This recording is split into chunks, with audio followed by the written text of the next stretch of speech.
ಸರ್ಕಾರ ಮತ್ತು ರಾಜ್ಯ ಕಾಂಗ್ರೆಸ್ ಸರ್ಕಾರದ ಸಾಧನೆಯನ್ನು ಮುಂದಿಟ್ಟುಕೊಂಡು ಪ್ರಿಯಾಂಕ ಜಾರಕಿಹೊಳಿ ಗೆಲುವಿಗೆ ಪ್ರಯತ್ನ ಮಾಡಬೇಕು ಎಂದು ಜಿಲ್ಲಾ ಉಸ್ತುವಾರಿ ಸಚಿವ ಸತೀಶ್ ಜಾರಕಿಹೊಳಿ ಹೇಳಿದರು.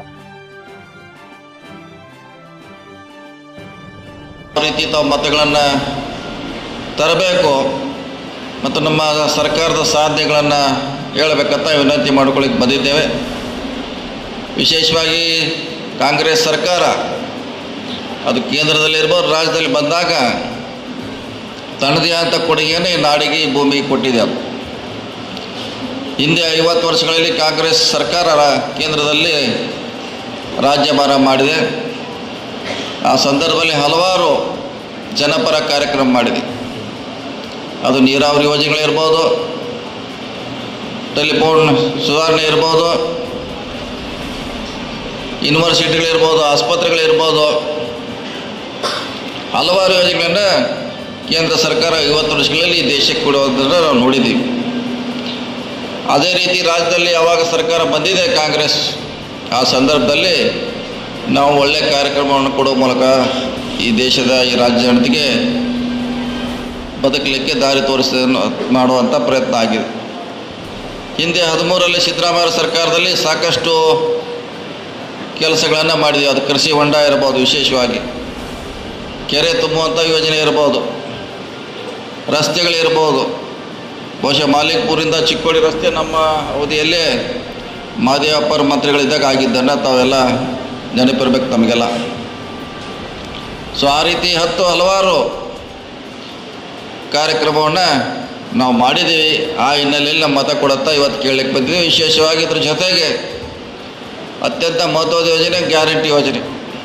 ಕಳೆದ ಚುನಾವಣೆಯಲ್ಲಿ ನಾವೆಲ್ಲ ಭರವಸೆ ನೀಡಿದ್ದೀವಿ ಜನತೆಗೆ.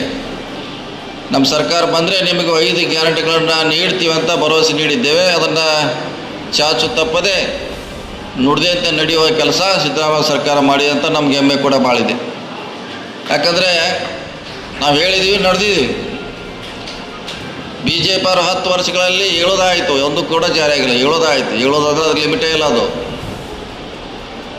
ಒಂದು ಭಾಷೆನಲ್ಲಿ ಒಂದು ಹೊಸ ಯೋಜನೆ ಹೇಳ್ತಾರೋ, ಅಲ್ಲಿ ಯಾವುದು ಕೂಡ ಜಾರಿ ಮಾಡಲಿಕ್ಕೆ ಆಗಿಲ್ಲ. ಅವ್ರಿಗೆ ಹೇಳೋದು ಮಾತ್ರ ಸಾಕಷ್ಟು ಆಯ್ತು. ಅವರು ಅದೇ ದೇಶಕ್ಕಾಗಲಿ ರಾಜ್ಯಕ್ಕಾಗಲಿ ಈ ಜಿಲ್ಲೆಗೆ ಕೊಡುವಂಥ ಕೆಲಸ ಯಾವುದು ಕೂಡ BJP ಸರ್ಕಾರದ 10 ವರ್ಷ ಮೋದಿ ಸರ್ಕಾರದ ಮಾಡಲಿಕ್ಕೆ ಆಗಿಲ್ಲ.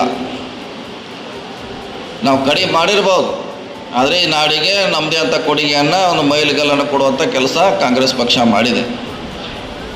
ಅದಕ್ಕಾಗಿ ಕಾಂಗ್ರೆಸ್ ಬೆಂಬಲಿಸಬೇಕು, ಪ್ರಿಯಾಂಕವನ್ನು ಬೆಂಬಲಿಸಬೇಕಂತ ಕೂಡ ಇವತ್ತು ನಾವು ಕೇಳಕ್ಕೆ ಬಂದೇವೆ. ವಿಶೇಷವಾಗಿ ಈ ಭಾಗದಲ್ಲಿ ನಮ್ಮ ಕೆಲಸದ ಜವಾಬ್ದಾರಿ ಆಗಲಿ ಕಡಿಮೆ ಇದೆ. ಯಾಕಂದರೆ ಪ್ರಕಾಶ್ ಹುಕ್ಕೇರಿ ಅವರು ಕಳೆದ 30 ವರ್ಷಗಳಿಂದ ಅಧಿಕ ಆಯಿತು. ಜಿಲ್ಲಾ ಪಂಚಾಯತಿ, MLC, ಮಂತ್ರಿ, ಲೋಕಸಭಾ ಸದಸ್ಯರು, ಕೊನೆಗೆ ಟೀಚರ್ ಕಾನ್ಸ್ಟಿಟ್ಯೂನ್ಸಿಯಿಂದ ಆಯ್ಕೆಯಾಗಿದ್ರು. ಅವರು ಅಂದರೆ ಎಲ್ಲ ಚುನಾವಣೆಗಳನ್ನು ಮಾಡಿದರು. ಈ ಸಂದರ್ಭ ಕೂಡ ಅವರ ಹೆಚ್ಚು ಜವಾಬ್ದಾರಿ ಇದೆ. ಅವ್ರ ನೇತೃತ್ವದಲ್ಲಿ ಇಲ್ಲಿ ಚುನಾವಣೆ ಆಗಬೇಕಾಗಿದೆ. ಅವರು ಖಂಡಿತವಾಗಿ ಕಾಂಗ್ರೆಸ್ಸಿಗೆ ಹೆಚ್ಚು ಅಧಿಕ ಮತವನ್ನು ನಾವು ಚಿಕ್ಕೋಡಿಯಿಂದ ನಿರೀಕ್ಷೆ ಮಾಡಿದ್ವಿ. ನಿಮ್ಮಿಂದ ನಾವು ನಿರೀಕ್ಷೆ ಮಾಡಿದ್ವಿ ಹೆಚ್ಚು ಮತಗಳನ್ನು. ಯಾಕಂದರೆ ಯಾವುದೇ ಚುನಾವಣೆಯಲ್ಲಿ ಇಲ್ಲಿ ಕಡಿಮೆ ಬಿದ್ದಿಲ್ಲ. ಅದು ಮೋದಿ ಅವ್ರ ಗಾಳಿ ಇರ್ಬೋದು, ಬೇರೆ ಗಾಳಿ ಇರ್ಬೋದು, ಎಂಥ ಗಾಳಿ ಇದ್ರೂ ಕೂಡ ಚಿಕ್ಕೋಡಿಯಲ್ಲಿ ಯಾವ ಪ್ರಕಾಶ್ ಹುಕ್ಕೇರಿ ಗಾಳಿ ಬೀಸಿತಿಲ್ಲ. ಎಂಥ ಗಾಳಿ ಬಂದಾಗ ಕೂಡ 7,000 ಕಡಿಮೆ ಲೀಡ್ ಆಗಿತ್ತು, ಒಮ್ಮೆ 14,000 ಆಗಿತ್ತು, 24,000 ಆಗಿದೆ. ಯಾವ ಕೂಡ ಸಂದರ್ಭದಲ್ಲಿ ಅದು ಪ್ರಕಾಶ್ ಹುಕ್ಕೇರಿ ಅವರ ಗಾಳಿ ಇರ್ತೈತೆ, ಗಣೇಶ್ ಹುಕ್ಕೇರಿ ಅವರ ಗಾಳಿ ಬೀಸ್ತಾನೆ ಇರ್ತೈತೆ. ಈ ಚುನಾವಣೆಯಲ್ಲಿ ಕೂಡ ಖಂಡಿತವಾಗಿ ಅದು ಪ್ರಕಾಶ್ ಹುಕ್ಕೇರಿ ಅವರ ನೇತೃತ್ವದಲ್ಲಿ ಹೆಚ್ಚು ನಾವು ಮತ ಕೊಡಲಿಕ್ಕೆ ಪ್ರಯತ್ನ ಮಾಡೋಣ.